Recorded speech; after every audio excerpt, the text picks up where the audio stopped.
Hello everybody, welcome to this week's YouTube vlog. I hope we're all doing well. As you can see, you're looking at me this time, not Robert, and that's because Robert's off this week. He's missed out on a fantastic week, lovely and sunny, and we've got quite an interesting job for you today. So, little backstory, I'm at a house, funnily enough, and I serviced it about a week or two ago, and I found that the oil line was corroded because it's just starting to turn green. So we're going to investigate that and work out why. And at the same time, the condense pipe's leaking water everywhere. So yeah, we'll go in there now, and I'll show you the problems that we're dealing with today. First things first is, if you come down here, Izzy, we've got a fire valve. Now, when I used my tester, when I serviced it, sorry, Laurie, this actually failed. It didn't trip, okay? So I'm going to replace that today because obviously this is highly illegal at the moment because it doesn't work. So yeah, new one of those. At the same time, if you look here, Isabel, you see all this dark marking here? Oh dear, look at that. Big split as well. So I'm going to replace that elbow. I've looked inside, it all seems all right. This is the same on the inside wall, but obviously it's because that's leaking back, because that's literally had it. Brilliant. Right, okay, so step number one, I'm going to do this first because it's really easy. So yeah, I'll go get what I need and yeah, we'll be back. Right, so first things first, make sure you don't get wet. Oh, sorry, Whoa, sorry. Whoa! And turn the oil tank off. You're going to have to be like headphone users warning for that. Yeah, I know. We're going to start with the pipe slice that I've lost. There it is in my pocket. And I'm just going to cut this pipe here. So the bit of green pipe, it sort of starts here. If you have I don't know if you can see that just round there on that bend. It sort of starts here, slight corrosion. And obviously I'll show you the inside in a minute. But I'm just going to start today by cutting that off because I'm rerunning all of this from my point right here. Now, yes, I'm using a towel. Why on earth would you be using a towel? Just use a bucket. Well, I'm using a towel because I've already ruined this towel and I'm going to throw it away. So I'm going to make most of it. Right, good start. What about that? Right, let's go show them the oil line and what we're actually doing. The reason I want to change this piece of oil line is because if you look down there, Izzy, as the oil line comes through the wall, which if I just get round and show you. Might have to shine it forward. Oh no. Yeah. So just as that oil line goes through the wall, can you see that how green it is? So that is corrosion. Now that's probably caused because someone cemented it in, probably. Because cement and copper is like acid. Cement is like acid to copper. Another thing is potentially where they've done the plumbing, they might have dripped loads of flux on there. Who knows? But as you can also see, the capillary for the fire valve is also green. So probably the reason why the fire valve doesn't activate anymore. Anyway, so I need to run a new bit of oil line from there. Now, last problem is, for all you tech heads out there, look at that flexible oil line. That's not supposed to be there, is it? So I'm going to try and get that in the boiler as well, which can be really tight in these because look, you don't get much room in these. But yeah, so basically, going to run a new bit of pipe from outside from my new fire valve all the way down here. And like I say, that flexible's not supposed to be out there either.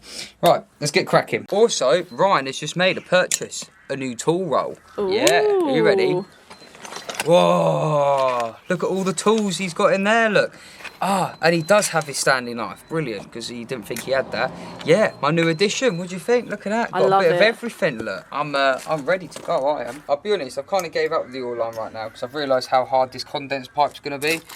So I've just chiseled it out, obviously, because I need to get out the other side to redo it. So yeah, that's the first stage. And then if you want to come in here, Izzy, we're going to cut these cable ties off like so. I'm trying not to cut myself on the internet. I don't get why people cable tie. If you're going to insulate any of the condense pipe, why do you insulate the bit inside next to the boiler? Why don't you insulate the bit outside? Yeah, so got this section out now. As you can see, I mean, look at the state of that. Absolutely awful. As you can see, the state in there, absolutely awful. Like I say, if you look down there, obviously you've got the corrosion. So clearly, well, clearly that's leak. You don't take an expert to work that out, does it? So I need to redo that section basically there. There's nothing wrong inside this boiler. Right, let's move on to the next bit. I have sort of done the condense bit off camera because it was a pain in the bum, and we all know how to glue pipe together. And as you can see, all I've done now is put a new elbow on there. How exciting is that? So now we're going to move back over to here. Now obviously where we left, I cut the oil line. In a box somewhere in my van is a new fire valve, which we'll get in a minute. Obviously, I need to get this fire valve out first. Now, the first thing I'm going to do, because that bend's obviously going to be a nightmare, I know I can just cut it inside, but I don't want all the oil going inside. So I'm just going to try and cut this bit of pipe here, like this. Because obviously we need to remove it. Let's see if I can get that on there like that. Lovely. Right. Cool. So let's get this bit off first. Like I say, the capillary's corroded on this, and also it failed my test. So yeah, right, let's push that down, see if we get any oil come out of it. So there's a bit, we'll let that run out. Looks like that's going to stay in there. Right, let's go inside, and I'm going to bring my towel with me. And what we're going to do is cut it from outside. So we're just going to pull that out. We're going to leave it up so oil don't go everywhere. Right, so now we can assess the actual damage. Look at the state of Blimey. that. Right, so yeah, as you can see, that don't bend at all. It's totally corroded. And obviously, as we know, that will eat and eat and eat until there's a pinhole in there. Now, there's quite a few reasons, quite a few ways that copper pipe turns green like this. The most common reason, to be honest with you, is people when they're like this pipe work up here, when they're soldering, they'll drop their fluxes, because obviously once you get your gun out and you start warming that flux up, obviously it starts drips on the oil line, and they forget it to wipe it off. That's a really good, usual, common reason it's gone green. Another one is anytime you put oil line through a wall, do not cement it up, because like I say from earlier, cement acts as almost like an acid to copper. It will corrode it, and I believe in this case it's been cemented in the wall, so the chances are that's why it's turned green. So yeah, so if you're going to learn a lesson from this experience here, if you ever drop flux on anything that we should already know, wipe it off. No one likes a green goblin. And secondly, yeah, don't ever cement an oil line into the wall. Silicone it or something like that.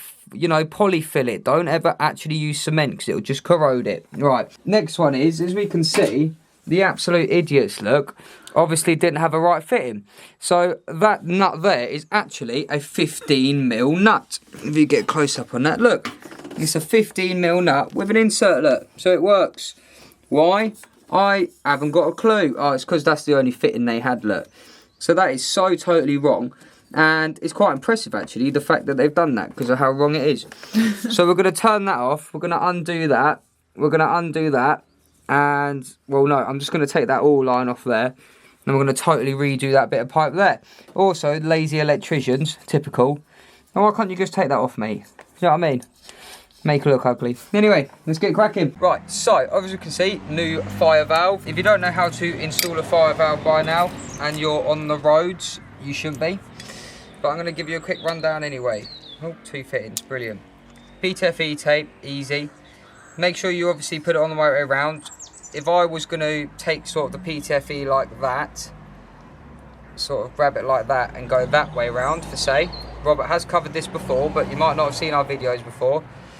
When I do it up initially, because I've gone the wrong way, as you can see, it'll unreal look as I do it up. So you've got to make sure PTFE, it only goes on one way round. You can't just put it on any old way that you think.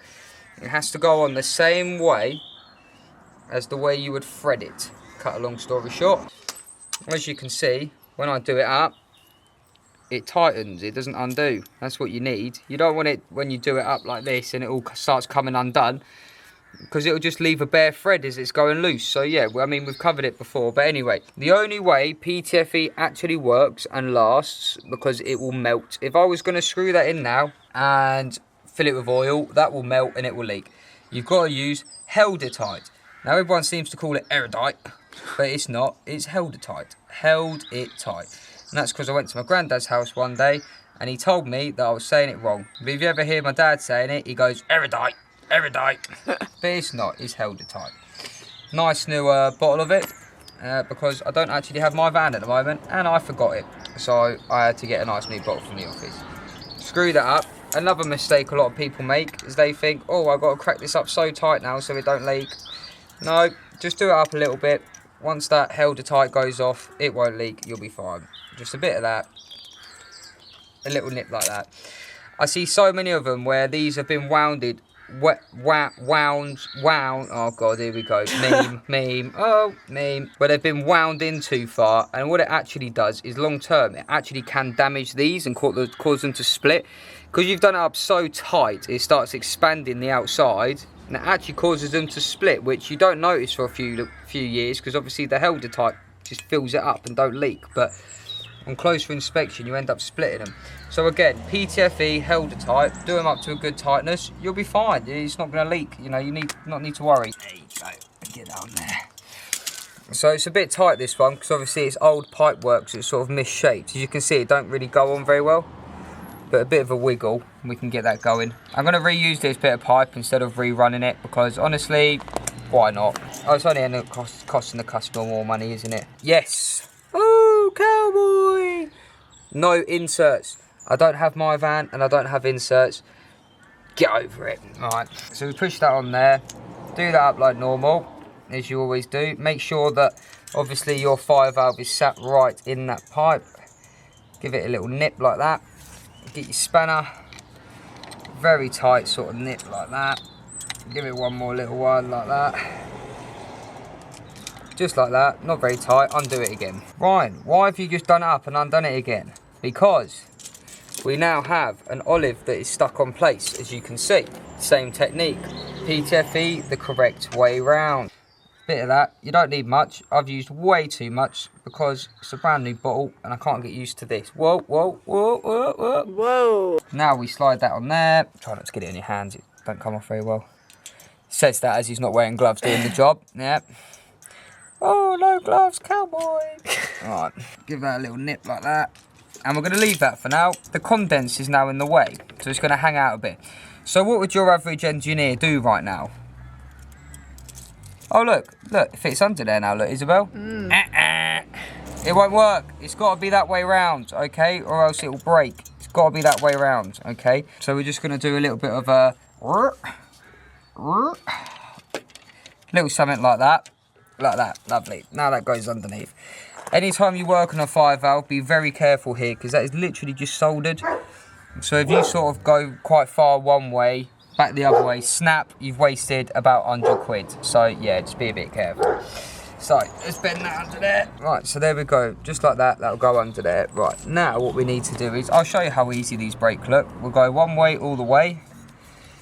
You sort of do that, then go back the other way. Did you hear that? Yeah. Like oh, that. It's gone. That's how easy. So when you're installing them, be really careful you don't break it. Especially if you're an engineer that goes to screw fix before every job. Be a bit annoying having to drive back there, wouldn't it? Alright, thread it through there, and we'll pull it out the other side in a minute. Right, so obviously now what I'm going to do is I'm going to come out of here with a new bit of copper. I'm going to have to cut all the PVC off of it, because I'm going to do a nice little sort of come out, sort of 90 degree bend down, 90 degree bend in, and then yeah, but the problem is I've got to run quite a bit of line through. So my first thing I'm going to do here, apart from pull that out in a minute, is I'm actually going to drill that hole bigger, because the old oil line didn't actually have any PVC covering. And if it did look like this, just plain no PVC covering, if it had PVC covering, this stuff that's on it, it wouldn't have turned green in the first place. But I believe it's probably because the hole weren't big enough. They couldn't get it through. So I'm just going to use my little friend. Blimey. There you go. Make it a bit bigger. On to the next step now. Obviously, we have a fire valve installed, kind of, half installed. And I've cut a bit of oil line that is way too long, but I'd rather it be long than too short. So I'm going to thread this through the hole. Now, the only reason I drilled this so big is obviously it's got the PVC covering, so it's safe now. Now, if you have an oil line that does have this covering on, then you can cement it in. It's only when it doesn't have the covering, it will corrode it. So I'm going to push it in quite far. I'm going to leave it like that. Alright, let's go work out what we're doing inside now first, before we mess around with that too much. I'm now inside. I've got the burner out of the way, so I can obviously see my playground. I think what I'm going to do here, so I've got my new bit of oil line that obviously I've ran, that is way too long.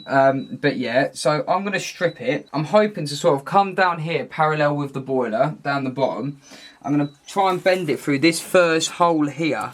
and put it right sort of tight in this corner, because then this burner will actually slip in and out every year and need to service it, because it's going to be us that are looking after this boiler from now on. And I don't want to fight my own pipework every time I service the boiler, so I'm going to try and make it nice for myself. We can pull that out now as well, get rid of that old one. As we can see, you can see the corrosion on there as well, look. Just makes it go so hard and brittle. But like I say, any green like that must be changed on anything. So whilst Ryan goes off to fiddle with that, I found this cat. Oh my god! The cutest cat ever! I have now completed the inside part. As we can see, we've got a small little bit of oil line into the boiler, and we've got a fitting ready for my flexible oil line. And if you look out here, it looks a little bit unpretty at the moment. I'll pretty it up before we leave. But I've just obviously put a 90-degree bend in there, bent it up onto there, lovely. Put the earth cable back on. Let's be honest, not that it's going to do anything, because it's PVC covered and it goes into the ground, but into the wall. But yeah, fair enough. Hey ho, it's on there. The electrician will be happy. So yeah, we're done on the inside. Let's go do the outside bit. Okay, so here we are. I've done the bit inside first. Everyone will do it differently. Do the outside bit first, do the inside bit first. There's no right or wrongs. No matter what you think, there's no right or wrongs. Either way, it's the same thing. Right, I like to do inside out, because then obviously when I'm inside I ain't got to worry about messing all of this up again when I make it look pretty. Now, as we can see, it is actually bent off the wall a bit, which is going to do us the world of good today. So the first thing I need to do is actually cut this sleeve off. Now, my top tip when you're cutting sleeves off, it's very obvious, but don't cut towards yourself, because obviously you're going to cut yourself, hence the million scars in my hands. But like I say, Jack, my new little apprentice, if you're watching, mate, make sure you cut the other way. Right, so as you can see, I've got my nice bend on there now. Really simple. When you're using benders, I see a lot of people, a lot of engineers, very sadly, they seem to not be confident in bending oil line. They seem to put a compression fit in there, another compression fitting, another compression fitting. Just learn benders. Now if you spend your money, now these are Rothenberg benders, you can see. Right, honestly, best ones I've ever had. They all look the same, but if you look on mine, 0, 45, 90, I've got all the degrees on it. So what you do is you use that 0 there, 45-degree bend, 90-degree bend. It's really easy. Like, I don't get why people still use compression fittings when you've got these bad boys about. So I got some nice Rothenberg ones. Get yourself a set. As you can see, I've got my bend on there now. So I just need to get one more little bend there. So I'll show you right now. So I'm sort of going to somewhat line it up. I'm a bit of a, just give it a go. Let's just get that capillary out of the way, make sure we don't hurt that. Right, so I sort of line it up with my bender, because I'm just techie like that. Then we're going to go literally where it is now, is perfect. So I'm going to bend that like that a bit. Keep my things gripped. Go all the way around until it's at about 90. Now I can't see my numbers this time, so what I've just said doesn't make sense, but I'm going to guess about there. Now here comes the fun part, trying to get that off. This time it might actually come off. Whee, look at that, Izzy. Whee. Right, now look at that. Lovely, inline, perfect. Now, obviously, yes, I've had to cut the PVC off this to bend it.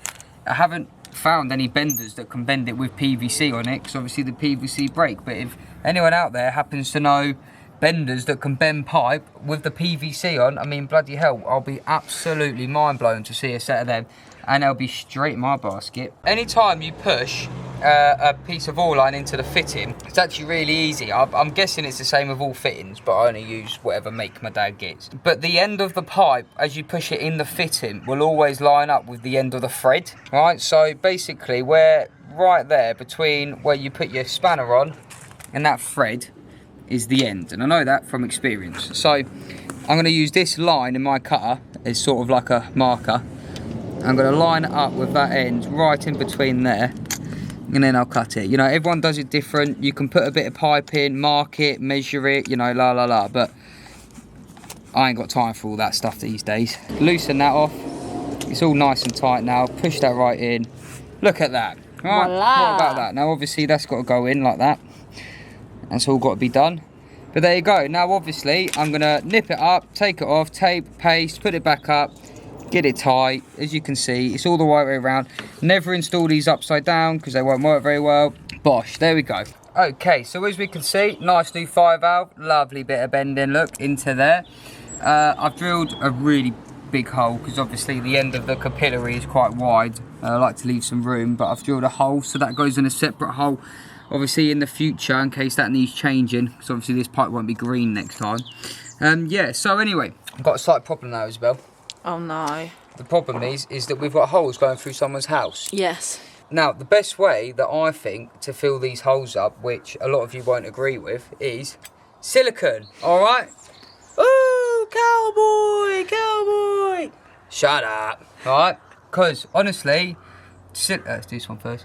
Silicone, first of all, is not going to corrode the pipe. Secondly, if it ever does have to come out one day, oh, guess what? It will come out and you won't have to destroy the guy's wall again. And thirdly, it's really easy to do. So what about that? All right, so I'm going to make this look pretty because it's going to look terrible, but I'm going to make it look pretty and show you why you should be using silicone when you install something like this. So, okay, we're in a serious rush because I was supposed to be somewhere 2 hours ago. So we skipped really far ahead here, but basically it's all back together. Condense, cool. Oil line, cool. It's all back together. Cool stuff. Sorry, I put it all back together. You can't see the inside bit. You definitely can see the outside bit. And I'm not just saying that because it looks terrible. Right? I'm in a rush. Now look down there, look. As I was saying to you, silicone earlier. You wouldn't even notice. All the dust that came out, just sort of bit of that. And look, fades in lovely. You wouldn't notice that one. You might notice that one. But it does the job. Hey ho. So yeah. Really simple stuff, obviously, la la la la. Fire valve, la la la la. My job today was literally replace the fire valve, replace the corroded pipe, and stop the condense from leaking. As you can see, capillary in a separate hole in case it ever has to be done again. Like I say, yeah, so happy days. And that is it from us at Bob's. A bit of a random ending, I apologise, but Ryan and I completely forgot to do an outro yesterday, so I'm doing it now, just after I finish editing it. We really hope that you've enjoyed watching this week's YouTube vlog, and if you did, then be sure to subscribe and become part of the Bobbers. Feel free to leave a comment, and we will see you Bobbers next week. Stay safe.